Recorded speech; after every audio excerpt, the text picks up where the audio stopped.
Getting Even is produced by Pushkin Industries. Subscribe to Pushkin Plus, and you can hear Getting Even and other Pushkin shows ad-free and receive exclusive bonus episodes. Sign up on the Getting Even show page in Apple Podcasts or at pushkin.fm. We've known each other now for decades, and it's hard to believe it's been decades. It's gone fast, for me anyway. It has. And we've had lots of phone conversations. We've had many in-person conversations. And every time that we've gotten together for an interview, you've interviewed me. Mm-hmm. So now it is both my pleasure and privilege to interview you today. I'm all set with that. But I think it'll be a conversation, but that would be good. So this is what I know about Beverly. If you want someone to direct you, right. Beverly is the person you want. So this is going to be our conversation. Yes. That we're letting people eavesdrop on. Absolutely. That's my longtime friend, Beverly Guy Sheftall. She's been at the forefront of the Black feminist movement, teaching and heading the Women's Research Center at Spelman College. Another one of my friends and co-conspirators is Emma Coleman Jordan. Emma was a colleague of mine back in the 1980s. We were part of a very small group of Black female law professors. I always wanted to be a lawyer. I thought of myself as a lawyer warrior, somebody who was going to be in law, not to make money, but really to change the equality equation in my society. Emma and I have written and edited a book together and planned numerous conferences. I sit on the board of the center that Beverly created at Spelman College, and I've spoken there often. At times, all three of us have collaborated. These friendships have sustained and strengthened me for decades.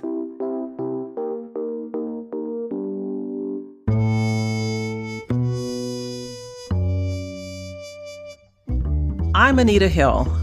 This is Getting Even, my podcast about equality and what it takes to get there. On this show, I've been talking with people who are improving our imperfect world, people who took risks and broke the rules.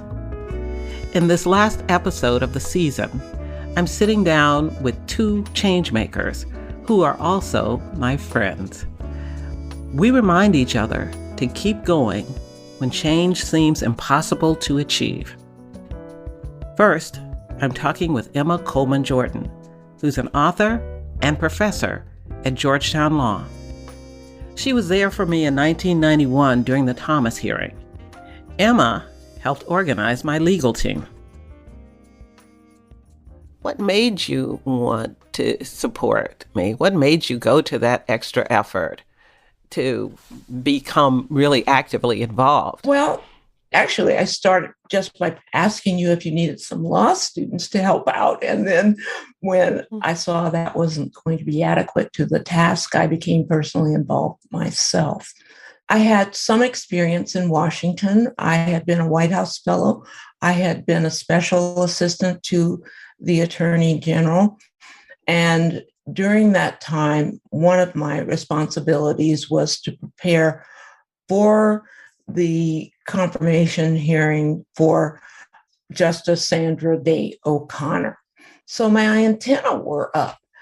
I thought, she's going into a buzzsaw. And I could see the posturing that was being done in the news. Even though Democrats were in the majority, I could see the positioning in public statements that the Democrats were going to attack you. So that was just my reading of the tea leaves based upon my experience in Washington. Well, that's all the more reason I want to ask why in the world then that you decided that you were going to step into that mess. Because I could see, and I'm sure there were many people that fit this category, that you would have just walked away. And there were others who did just walk away. Yes, I know. But you decided that you were going to be not only active, you were really essential to the formation of the legal team, but also you were essential really in connecting me and understanding who I was. And one of the things that you did involved faith and our shared faith. Can you talk about that? Yes, I'm glad you mentioned that. It's something that's not widely known, but I'm a Baptist, you also, and I thought, we're going into the lion's den. We need to pray. And I called my minister, H. Beecher Hicks, who was then the minister in charge of Metropolitan Baptist, and asked him, would he come and pray with us the night before the hearings? And then on the day of the hearings, he came to the hearing room. So we were in an anteroom, you, me, and Charles Ogletree, and Reverend Hicks. And he held our hands in a circle. We held hands in a circle. And he said, let us pray. And I remember feeling that whatever happened, I had the faith of my parents and my grandparents with me. And I thought, this is the right thing to do. I identified with you as a young woman law professor teaching commercial law. And I thought, this is not going to be a fair fight. There were so many powers stacked against you. All of the powers of the presidency going to be against you. It wasn't just Clarence Thomas. Yeah. I cared about fairness and equality, opportunity for an African-American woman who'd achieved at a very high level. And I thought, let's get in there and do it. I still wonder if it was my personality or my legal training that helped me to do the testimony. Part of what we know about these public hearings now, and what we learned really from 1991 was how the person presents herself is important. Part of my ability to testify had to do with the fact that I had been trained as a lawyer.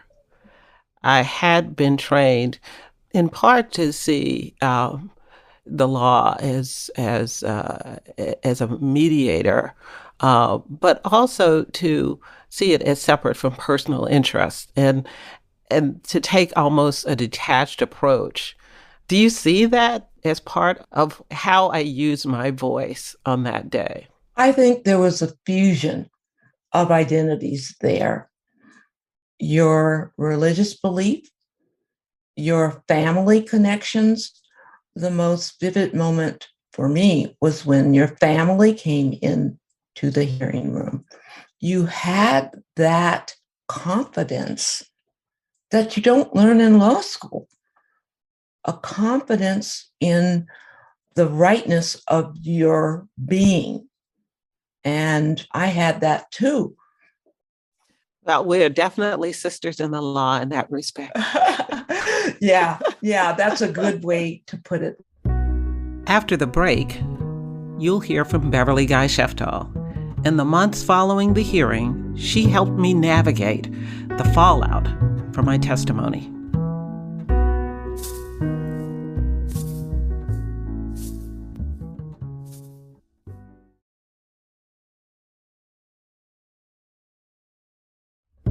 I'm Anita Hill, and this is Getting Even. In the first half of this episode, you heard from my friend and colleague, Emma Coleman Jordan. Now I'm speaking with longtime friend, Beverly Guy Sheftall. Beverly is a Black feminist scholar, writer, and editor. She's taught at Spelman College for most of her career. We didn't know each other when I testified before Congress in 1991, but she was watching the hearing at home in disbelief. As soon as it was over, she took action. She joined a collective called African American Women in Defense of Ourselves. That group took out an ad in the New York Times in response to my testimony. The ad is striking. It's an open letter surrounded by 1,600 signatures. Before I ask you to talk about that, I want to say it just went such a long way in restoring me and assuring me that my Black identity and my Black identity as a woman was not going to be forgotten. You signed the ad. So tell me more about why you signed it, why it was done, and what it meant to the 1,600 women who signed on to it. Okay, so let me just say that not only did I sign it, but I got it framed and it's in my office. I'm looking at it now. It's to my right. And so I see it every day that I come into my office, and students also see it.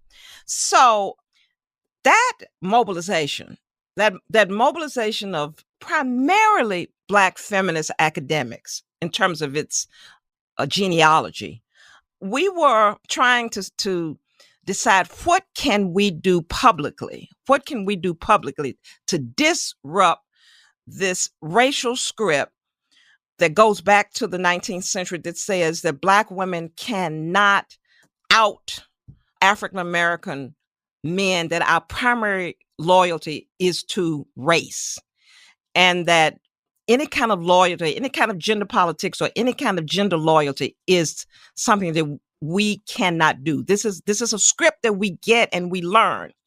And so Black feminism emerges going back to the 19th century because of an intersectional lens and an intersectional politics, which says that we are committed to the eradication of all isms: racism, sexism, heterosexism, classism, and there's no contradiction at all in struggling to eradicate all of those. And that even though we know we've got the script, we are going to speak out about violations, gender violations, including when African American men are the perpetrators. We were very upset about the placement of you, or the construction of you, also as a pawn of white feminists, as if there were no Black feminists in the world. And so we wanted to make it very, very clear that white women had nothing to do with your decision or your Black feminist politics, that there's a Black feminist history that goes back to Mariah Stewart, and that you were a part of that history. It's interesting that we, were not able to have that heard in the same way that the lynching claim was heard. But it's not surprising because our history teachers teach about lynching now. We have the signs, we have the pictures, we've got the old postcards, but we didn't have any of that evidence that was available to show what was going on in the lives of Black women throughout the period even of lynching. Yes. And so it was really hard to get that message through. And I think we're beginning to do that. But all of this was going on at a very different time. And then you and I met. It was 1992. We met because Spelman invited me to speak at the college. None of the other HBCUs did at the time. The invitation itself was important. Even before I set foot on the campus, just having that invitation was important. What were you expecting or hoping for the students? What did you want them to see? So our students are accustomed to seeing Black women who are successful, because you can be successful without being controversial or without taking difficult public stances around race and gender issues. So we can invite corporate women, lawyers, other presidents. We can invite those kinds of amazing and wonderful Black women to campus at Spelman, which we have done. But we thought it was also important for them to see a Black woman dissident Dissident. What John Lewis would say, a person who's making good trouble. To be courageous in public, even when it is controversial, and even if your stance is likely to produce, which is what you experienced, of being demonized, being rejected, being called off all kinds of names. But we wanted Spelman students to see that there are models for women like you. Well, I got there, and I hope that's what they saw. And I spoke in Sisters Chapel, right? Mm-hmm. To me, at the moment, it was this incredibly impressive space. Yeah. So paint a picture for us. Okay, so Sisters Chapel is probably the most sacred, and I don't mean sacred in the religious sense per se. I can remember, because I was a student from 1962 to 1966, seeing amazing people speak in Sisters Chapel, but they were mostly men. I heard Martin Luther King Jr. speak in Sisters Chapel. Is the place where Martin Luther King Jr.'s casket lay for 2 or 3 days so people could visit. So it's the kind of place that people associate with these towering big figures. So being invited to speak at Sisters Chapel, as opposed to other places on campus, signaled to the community that this is really, really important. Mm-hmm. We were not sure, Anita, what the audience was going to be like. You advertise, you say to students and faculty members, please get your students out. And we are a little bit worried about the fact that we might show up in Sister Chapel and have a tiny audience, especially given the fact that the hearings and you were controversial. There was buzz during the day. But when we walked into Sister Chapel and saw that audience, it underscored for us why it was important to invite you to Atlanta, Georgia, the home of the Civil Rights Movement, and to Spelman College because of its connection to Black women's leadership, and in more recent years, its connection to Black feminist politics. I remember feeling wonderful when I looked out at that audience. And because it was, of course, the students from Spelman, but there were a number of folks that were clearly community folks. Yes. I had sort of taken a chance to come to Atlanta because I didn't know what to expect. I knew what I had been getting, but I didn't know what it would be like in person. But I knew that I had to go. Good. Because that was the only way to confront what I had been experiencing, the resistance. And I remember giving that speech, and I talked about speaking out against sexual harassment and the role of Black women in history on the issue, and the role that we play and the value that we are to our community. But I think part of what stood out among the people in the audience was what I didn't say. Didn't say anything at all about Clarence Thomas. Right. And I think there were people who were expecting me to finally just sort of be angry and maybe even vindictive, or to talk about the unfairness of the hearings, which there was plenty of that to talk about. But we both realized that all of the things that I could say that would be true may not help us move forward. Yes. You say the buzz was still out there. There were still all of these questions about what to make of that hearing. It was important for me to try to create a path to move forward in. And I just wanted you to know how important Spelman was in that path, as part of that path, to be really a plea to join with me. Yes. Because it wasn't a foregone conclusion. I remember you saying that you were going to go back to your regular life as a professor in Oklahoma, and that you would not be on the lecture circuit and out and about. And so I said, I think that's a really good move on her part. And it was a good move until it wasn't. And then it was time to come out.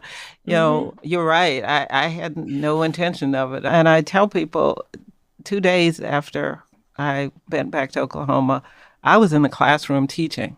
Of course, it was not great teaching, But I have to say, the classes that I taught that year, even the first year law students who have their own anxiety, they pulled it together and pulled me through so many classes. They were patient and caring and, supportive in ways that you just don't expect law students to be. What you're observing are all of the things that I think stick out to me too. The family and friends and the witnesses who stepped up. We did what we came to do, which was to be heard. And we were heard. Now, we didn't change the outcome, but we were heard. And 30 years later, we're still being heard. And nobody expected that.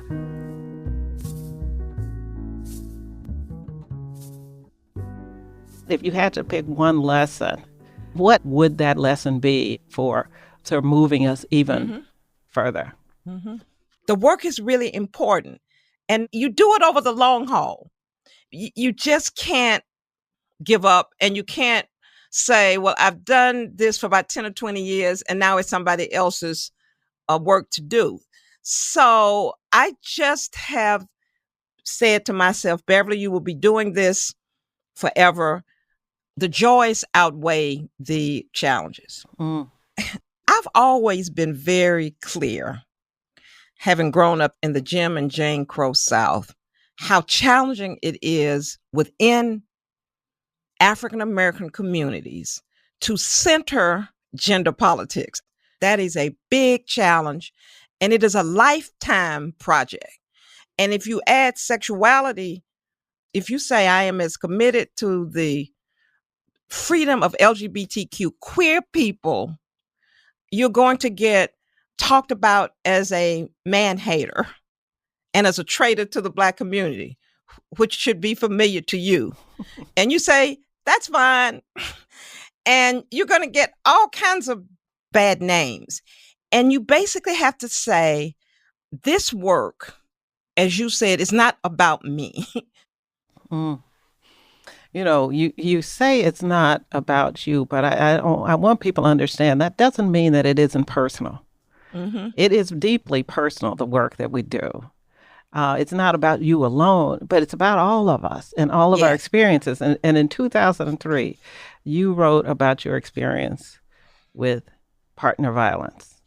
Yeah. And Anita, I don't think I've ever said this to you publicly or even privately. So let me just say now, meeting you in 1992 as a result of those hearings, this was actually 5 years after what I'm calling domestic terrorism that I experienced for over a year, in and out of court for assault, car theft, arson, even. And so when you came to Spelman, and you don't know this, when you came to Spelman in 1992, I was still dealing with that emotionally. So when I saw you giving that talk, I said to myself, one of these days, I don't know when it will be, one of these days I'm going to speak publicly about my experience with sexual assault. And since your new book, Anita, I now, for the first time, call myself a survivor, which I have never done publicly or even privately. As horrible as the physical and part of that experience was, the thing that I also wrote about is that he put my name in public male bathrooms and telephone booths in Atlanta, Georgia. So strange men would drive by my house and call me in the middle of the night. And again, getting back to friendship, Bell Hooks, a long-term friend who was visiting me, she and I went out at night with Windex and paper towels to remove my name and number from public spaces. So thank you, Anita. Our evolving friendship is what motivated me to speak publicly for the first time or write about my experience with intimate partner violence. Friendship is important in so many ways because I'm going to quote another pioneering Black feminist who was well ahead of her time, Polly Murray. Mm-hmm. And she wrote that hope is a song in a weary throat. Do you ever get weary? No. and you know, I think that I don't get weary because of my friendships. I mean, no one has ever asked me that question. But no, I don't get weary. You get weary when stress begins to consume you. And I find all kinds of frivolous ways to have joy. Shopping at TJ Maxx is one. So no, I don't get weary because I also feel like, you know what my sister says? My sister Francine says, Beverly, you're surrounded with angels. And so I think that if you have angels, and I'm not talking about in the Christian sense, and you have friends and you have important work, you don't get weary. Yeah. You know, I say all the time, I am ever hopeful. And I honestly believe that. And really, just to be with friends, and, you know, I come from that huge family of 13, and I have 5 sisters, but they're not the only sisters that I have. So, Beverly, I'm just proud to have you as a sister and have you as a guide, actually, for the work that is being done and that still needs to be done. Thank you.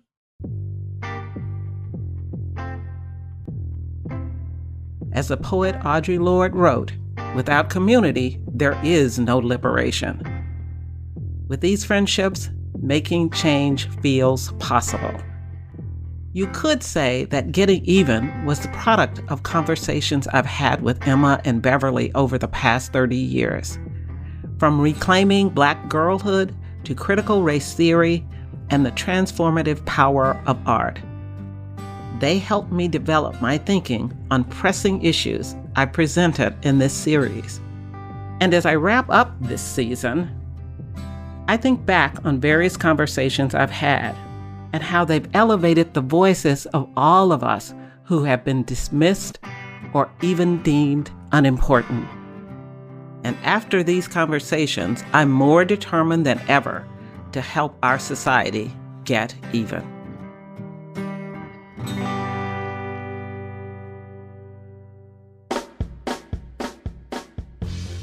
Getting Even is a production of Pushkin Industries and is written and hosted by me, Anita Hill. It is produced by Mo Laborde and Brittany Brown.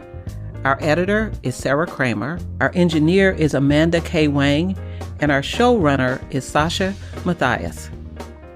Luis Guerra composed original music for the show. Our executive producers are Mia Lobel and Lital Malad. Our director of development is Justine Lang. At Pushkin, thanks to Heather Fain, Maggie Taylor, Nicole Morano, Eric Sandler, Morgan Ratner, Mary Beth Smith, Jordan McMillan, Isabella Narvaez, Carly Migliori, Royston Beserve, Maya Koenig, Daniela Lacan, Jake Flanagan, Jason Gambrell, Ian Pesca, Sarah Brugier, Julia Barton, John Snars, Christina Sullivan, Carrie Brody, Jacob Weisberg, and Malcolm Gladwell. You can find me on Twitter at Anita Hill and on Facebook at Anita Hill. You can find Pushkin on all social platforms at Pushkin Pods, and you can sign up for our newsletter at pushkin.fm. If you love this show and others from Pushkin Industries, consider subscribing to Pushkin Plus. Subscribe to Pushkin Plus and you can hear Getting Even and other Pushkin shows ad-free and receive exclusive bonus episodes. Sign up on the Getting Even show page in Apple Podcasts or at pushkin.fm. To find more Pushkin podcasts, listen on the iHeartRadio app, Apple Podcasts, or wherever you like to listen.